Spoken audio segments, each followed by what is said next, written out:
सबको जय मसीह की। मैं जतिन बब्बर और आप देख रहे हैं मसीह परिवार चैनल। जैसे कि आप सब जानते हैं कि मैं इस चैनल पे प्रभु के अलग अलग दासों की वीडियोस डालता हूं, तो अगर आपको हमारा चैनल अच्छा लगता है तो आप इस चैनल को ज़्यादा से ज़्यादा सब्सक्राइब जरूर करें, ताकि आप प्रभु के वचन को सुन सके। वीडियोस को ज़्यादा से ज़्यादा शेयर करें, ताकि जिन लोगों तक वचन नहीं पहुंचा उन तक भी वचन पहुंच सके। सबको जय मसीह की।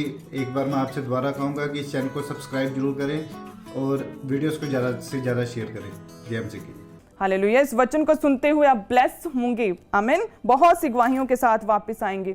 जो डिवाइन हेल्पर्स हैं, जो परमेश्वर के द्वारा चुने गए, परमेश्वर के द्वारा ठहराए गए, परमेश्वर के द्वारा भेजे गए लोग हमारी जिंदगियों में जब होते हैं तो क्या होता है? बदलाव होता है। हालेलुया। सो दूसरा राजाओं उसकी 4 अध्याय उसकी 1 आयत, इसमें हम देखते हैं कि भविष्यद्वक्ताओं के चेलों की पत्नियों में से एक स्त्री ने अलीशा की दुहाई देकर कहा, तेरा दास मेरा पति मर गया है और तू जानता है कि वह यहोवा का भय मानने वाला था, पर जिसका वह कर्जदार था वह आया है। मेरे दोनों पुत्रों को अपने दास बनाने के लिए ले जाएं।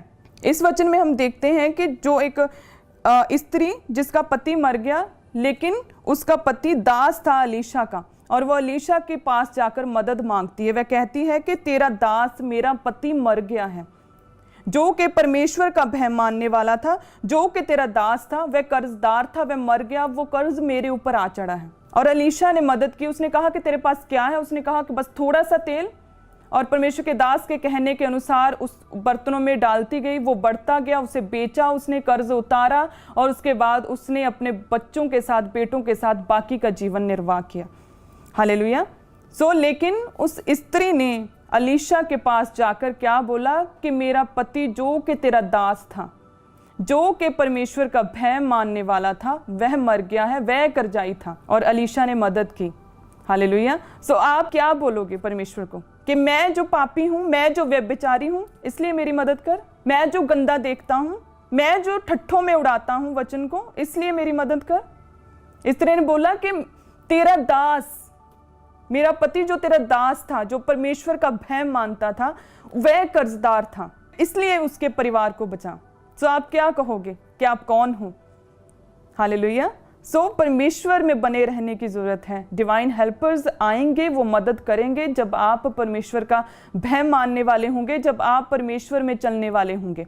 जब आप परमेश्वर के पीछे चलोगे तो वो मददगार आएंगे, वो आपकी सुनेंगे भी, और आप कई गुना अपनी जिंदगी में बढ़ोतरी को और फ्रूटफुलनेस को और ब्लेसिंग्स को देखेंगे। फिर आज से आप अपनी जिंदगी को बेहतर बनाएंगे, परमेश्वर के दास बनेंगे। चाहे आप घर में है, दास बनने के लिए प्रचार करना जरूरी नहीं, आप दास बन सकते हैं एज अ हाउस वाइफ परमेश्वर के वचन पर चलकर, एज अ बिजनेसमैन परमेश्वर के वचन पर चलकर, एज अ स्टूडेंट परमेश्वर के वचन पर चलकर, पवित्रताई में रहकर वचन को फॉलो करके आप परमेश्वर के दास बन सकते हैं। और फिर जब आप प्रार्थना करेंगे कि मैं जो तेरा दास हूं, मैं जो तेरा भय मानता हूं, इसलिए मेरी मदद कर खुदा, और परमेश्वर मददगार भेजेंगे। हालेलुया। क्योंकि जब डिवाइन हेल्पर्स हमारी जिंदगी में आते हैं तो बदलाव होता है। मैं अपनी जिंदगी की गवाही देती हूँ कि मेरे फादर पिछले परमेश्वर में आने से पहले 30-35 साल तक लगातार वो शराब का नशा करते थे, और ऐसा कोई दिन नहीं था जब मैंने उन्हें गाइड ना किया हो, बैठ के उन्हें रोका ना हो कि शराब मत पियो, नशा मत पियो, ये आपकी सेहत के लिए अच्छा नहीं, ये फजूल खर्ची है, ये फजूल खर्ची, ये बिल्कुल अच्छा नहीं है। लेकिन वो कभी नहीं मानते थे, कभी नहीं सुनी थी। लेकिन जैसे ही परमेश्वर के दास हमारी जिंदगी में आए, उन्होंने सिर्फ एक ही वर्ड बोला उनसे मिले जब, कि नशा छोड़ दो। और वो दिन और आज का दिन पूरे 9 साल हो गए, मेरे फादर ने कभी नशा नहीं किया। हालेलुया। डिवाइन हेल्पर जब हमारी जिंदगी में आते हैं तो बदलाव आता है। जब डिवाइन हेल्पर हमारी ज़िंदगी में आते हैं तो हमारी ज़िंदगी में चीज़ें आसान हो जाती हैं, हम अपनी गवाही तक पहुंच पाते हैं, हम आशीषों को ग्रहण करते हैं। इस्तर की तरह हमारी ज़िंदगी में योजनाएं पूरी होती हैं। हालेलुया। जब इज़राइलियों ने मूसा को देखा तो उन्होंने बदलाव को देखा था। जब इज़राइलियों ने प्रार्थना की कि परमेश्वर हमें बचा, परमेश्वर की दहाई दी कि परमेश्वर हमें बचा, हम मरे जाते हैं, हमें बचा, तो परमेश्वर ने इज़राइलियों से बात नहीं की, परमेश्वर ने मूसा से बात की और इज़राइलियों के लिए मूसा को एज अ डिवाइन हेल्पर उनके पास भेजा। हालेलुया। और 100 दिनों की, 100 सालों की और कई 100 सालों की मजदूरी परमेश्वर ने एक ही दिन में इजरायलियों को लौटा दी। सोने चांदी कीमती चीजों के उपहारों के साथ लदे हुए पूरी शान से वो गुलामी से परमेश्वर की महिमा करते हुए निकले। हालेलुया, कि परमेश्वर की स्तुति हो, वही जीवित परमेश्वर है। तो जब इजरायलियों ने मूसा को देखा तो उन्होंने क्या देखा? उन्होंने बदलाव को देखा। जब इजरायलियों ने अपने डिवाइन हेल्पर को देखा तो उन्होंने परमेश्वर के बड़े कामों को देखा। जब इजरायलियों ने मूसा को एज अ डिवाइन हेल्पर देखा तो उन्होंने अपने छुटकारे को देखा। उसी तरह से परमेश्वर आपकी जिंदगियों में जब डिवाइन हेल्पर भेजता है तो आप बदलाव को देखते हैं, आप छुटकारे को देखते हैं, आप परमेश्वर के बड़े कामों को देखते हैं, अपने गवाहियों को देखते हैं, आप परमेश्वर के द्वारा आपकी जिंदगी में पूरी की गई योजनाओं को देखते हैं। सो आपकी जिंदगी में बदलाव होने के लिए डिवाइन हेल्पर्स का होना बहुत जरूरी है। सो ये डिवाइन हेल्पर्स अब आएंगे कैसे? क्योंकि हर एक की जिंदगी में डिवाइन हेल्पर काम नहीं करता, सिर्फ उन्हीं की जिंदगी में काम करता है जो परमेश्वर के साथ वफादारी के साथ चलते हैं। जब हम परमेश्वर से वफादार होते हैं, परमेश्वर के साथ वफादारी निभाते हैं, तो परमेश्वर हमारी जिंदगी में डिवाइन हेल्पर्स को भेजता है। परमेश्वर उस विधवा की तरह जैसे उसकी जिंदगी में एलिया आया और परमेश्वर ने उसे आशीषित किया, काल के दिनों से बचाया, उसी तरह से परमेश्वर हमें आशीषित करता है अपने डिवाइन हेल्पर को भेजकर। जब डिवाइन हेल्पर हमारी जिंदगी में आता है तो हम बदलाव को, छुटकारे को, परमेश्वर के गुणों को, बड़े कामों को देखते हैं। हालेलुया। लेकिन ये पॉसिबल कैसे है कि डिवाइन हेल्पर हमारी जिंदगी में आए? जब हम परमेश्वर के साथ वफादार होंगे। अब हम यहोशापात के विषय में पढ़ेंगे, दूसरा इतिहास उसकी 20 अध्याय उसकी 1 से 4 आयत। इसमें लिखा है कि इसके बाद मोआबियों, अम्मोनियों ने और उनके साथ कई मुन्नियों ने युद्ध करने के लिए यहोशापात पर चढ़ाई की। तब लोगों ने आकर यहोशापात को बता दिया, ताल के पार से एदोम देश की ओर से एक बड़ी भीड़ तुझ पर चढ़ाई कर रही है, और देख वह हसानसुन तामार तक, जो एन गदी भी कहलाता है, पहुंच गई है। तब यहोशापात डर गया, यहोवा की खोज में लग गया और पूरे यहूदा में उपवास का प्रचार करवाया। अतः यहूदी यहोवा से सहायता मांगने के लिए इकट्ठे हुए, वरन वे यहूदा के सब नगरों से सहायता के लिए यहोवा से भेंट करने को निकले। कि जो यहोशापात था वह परमेश्वर की आज्ञाओं को मानने वाला व्यक्ति था। उसने परमेश्वर को छोड़ किसी अन्य की उपासना नहीं की थी, वो केवल परमेश्वर को मानता था। बाइबल वचन में लिखा है कि वह परमेश्वर की आज्ञाओं को मानने वाला था, इसलिए खुदावंद ने उसके राज्य को दृढ़ किया था। इसीलिए यहोवा ने बड़े राज्य को उसके हाथ में दिया था और सभी यहूदी बड़ा धन लेकर उसके पास भेंट लेकर आते थे और वह बहुत बढ़ गया था। परमेश्वर ने यहोशापात को सुदृढ़ किया था क्योंकि यहोशापात ने परमेश्वर की आज्ञाओं को माना। वह इजरायलियों के समान नहीं चला था। वो यहोशापात के राज्य को परमेश्वर ने दृढ़ किया। लेकिन अब हमने जब इसमें 20 अध्याय उसके 1 से 4 तक देखा तो इसमें हमें पता चला कि जो यहोशापात था उस पर, उसके बाद जब उसका राज्य दृढ़ हो गया तो 3 देशों, 3 जातियों, अम्मोनियों, मोआबियों, मुन्नियों ने यहोशापात पर चढ़ाई की।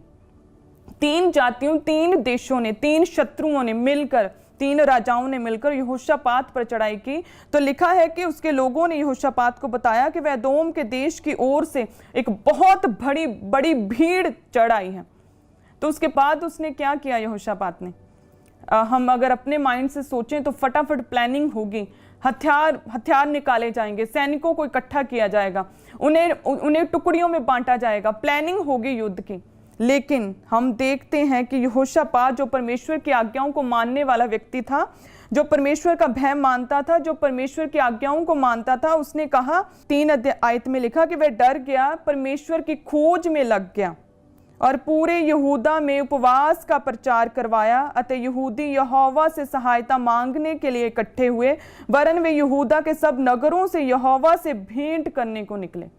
जब 3 राजाओं, 3 जातियों ने, 3 बड़े शत्रुओं ने मिलकर, मोआबियों, अम्मोनियों, मुन्नियों ने मिलकर जब यहोशापात के खिलाफ जब जंग छेड़ी तो यहोशापात सीधा परमेश्वर की प्रेजेंस में गया। वो परमेश्वर की खोज में लग गया। उसने परमेश्वर से सहायता मांगी। उसने पूरे यहूदा में उपवास का प्रचार किया। वह खुद उपवास उसने किया, पूरे यहूदा के लोगों को उपवास करने के लिए कहा। उसने पूरे यहूदा में उपवास का प्रचार किया। वो परमेश्वर की खोज में लग गया। हालेलुया। वो परमेश्वर से भेंट करने को निकला, परमेश्वर से सहायता मांगने को परमेश्वर के भवन की ओर निकला। उसने क्या किया, जब उस पर शत्रुओं ने घेरा किया, उस पर घेराव किया, जब उसे तीनों ओर से, सभी ओर से शत्रुओं ने घेर लिया, तो क्या किया उसने, वह परमेश्वर की खोज में लग गया। और उसी समय परमेश्वर का आत्मा लेवियों में से यहेजीएल नामक एक व्यक्ति, जब आप बाइबल में निकालेंगे 20 अध्याय उसकी 13-14 को पढ़ेंगे तो आपको पता चलेगा कि लेवियों में से एक बनाया नामक व्यक्ति पर परमेश्वर का आत्मा उतरा और उसमें समाया। जब यहोशापात ने प्रार्थना की कि परमेश्वर हमें छुड़ा, उपवास किया, पूरे यहूदा में उपवास का प्रचार, परमेश्वर से भेंट करने को, परमेश्वर से सहायता मांगने को निकले, तो परमेश्वर का आत्मा एक व्यक्ति में समाया और उससे परमेश्वर ने डिवाइन हेल्पर बनाकर यहोशापात के पास भेजा। हालेलुया। जिसमें 20 अध्याय उसकी 15 आयत में हम देखते हैं कि फिर उस व्यक्ति ने कहा, जिसमें परमेश्वर का आत्मा समाया, जो कि डिवाइन हेल्पर यहोशापात का ठहरा, यहेजीएल नामक व्यक्ति लेविया, उसने कहा कि हे राजा मत डर, क्योंकि ये बड़ी भीड़ से मत डरो, तुम्हारा मन कच्चा ना हो, क्योंकि ये युद्ध तुम्हारा नहीं बल्कि परमेश्वर का है।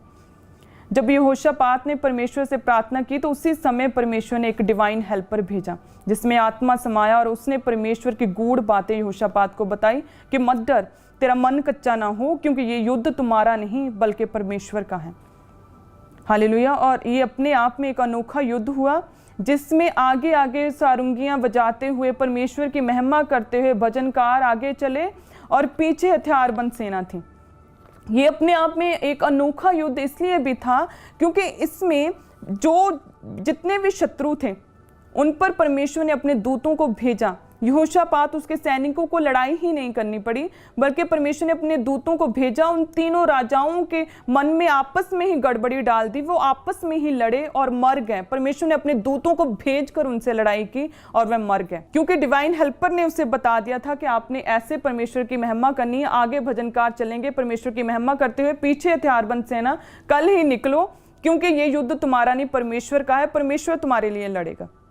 और यहोशापात ऐसे ही गए, उन्होंने परमेश्वर की महिमा की सबके सामने, और किस तरह से परमेश्वर ने आप युद्ध लड़ा। यहोशापात को लड़ाई नहीं करनी पड़ी और 3 दिन तक वो लूट का माल इतना ज्यादा था, 3 दिन तक बटोरते रहे और कुछ छूट भी गया, क्योंकि बहुत ज्यादा परमेश्वर ने उसे धनाढ्य किया। उसके बाद जब यहोशापात ने क्या किया, परमेश्वर के आगे प्रार्थना की, परमेश्वर की खोज में लग गया। हालेलुया।